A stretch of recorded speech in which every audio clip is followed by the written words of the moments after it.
السلام علیکم ورحمۃ اللہ وبرکاتہ۔ دیکھیے، نماز تو ہم پانچوں وقت ادا کرتے ہیں، لیکن ہم میں سے کچھ لوگ ایسے ہیں جنہیں نہیں پتہ کہ نماز کے بعد کی دعائیں بھی ہوتی ہیں جو ہمیں ہمیشہ پڑھنی چاہیے۔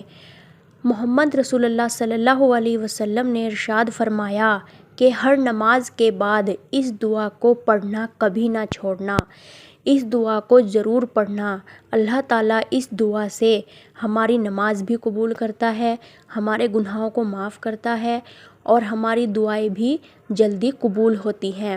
اور وہ دعا یہ ہے، بسم اللہ الرحمن الرحیم، اللہم انی علی ذکرک و شکرک و حسن عبادتک۔ اس کا ترجمہ ہے، اے اللہ، تیرا ذکر، تیرا شکر اور تیری بہترین عبادت کے لیے میری مدد فرما اور مجھے گناہوں سے بچا۔ آمین۔